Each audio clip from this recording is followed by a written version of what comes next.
আপোনাৰ মোবাইলৰ স্পীকাৰত যদি পানী সোমাইছে বা আপোনাৰ মোবাইলৰ স্পীকাৰ যদি কাম কৰা নাই, এই প্ৰব্লেম কেনেদৰে সলভ কৰিব পাৰি আজিৰ ভিডিঅ'ত আমি আলোচনা কৰিম। গতিকে সকলোৱে ভিডিঅ'টো শেষলৈকে চাব আৰু যদি ভিডিঅ'টো ভাল লাগে সকলোৱে লাইক, শ্বেয়াৰ এণ্ড কমেণ্ট কৰিবলৈ নাপাহৰিব। লগতে চেনেলটো ছাবস্ক্ৰাইব কৰিবলৈ নাপাহৰিব। গতিকে দেৰি নকৰোঁ, ভিডিঅ'টো আৰম্ভ কৰোঁ।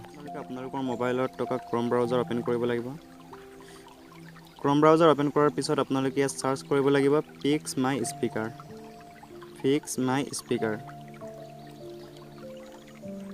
মাই স্পীকাৰ চাৰ্চ কৰাৰ লগে লগে আপোনালোকে ইয়াত প্ৰথমে এটা ৱেবছাইট দেখা পাব, ফিক্স মাই স্পীকাৰ। গতিকে আপোনালোকে ইয়াত ক্লিক কৰিব লাগিব। আহিব এই ইণ্টাৰফেচটো অহাৰ পিছত আপোনালোকে আপোনালোকৰ মোবাইলৰ ভলিউমটো ফুলকৈ দি ল'ব। ভলিউমটো ফুলকৈ দিয়াৰ পিছত আপোনালোকে ইয়াত যিটো পানীৰ দৰে এটা চিহ্ন দেখিছে ইয়াত ক্লিক কৰিব লাগিব। ইয়াত ক্লিক কৰাৰ লগে লগে আপোনালোকৰ মোবাইলত এনেকুৱা এটা চাউণ্ড বাজিব। এই চাউণ্ডটো বজাৰ লগে লগে আপোনালোকৰ মোবাইলৰ স্পীকাৰৰ ভিতৰত সোমাই থকা সকলোখিনি পানী ওলাই দিব। এই চাউণ্ডটো আপোনালোকে খুব বেছি 4 বা 5 মিনিটৰ কাৰণে অন কৰি থ'ব। অন কৰি থোৱাৰ পিছত 4-5 মিনিট হোৱাৰ পিছত আপোনালোকে পুনৰ ইয়াত ক্লিক কৰি পেলাই ইয়াক অফ কৰিব পাৰিব। গতিকে এনেকৈ কৰাৰ পিছত আপোনালোকৰ মোবাইলৰ সকলোখিনি পানী ওলাই যাব আৰু এই পানীখিনি ওলাই যোৱাৰ পিছত আপোনালোকৰ মোবাইল পুনৰ আগৰ দৰে হৈ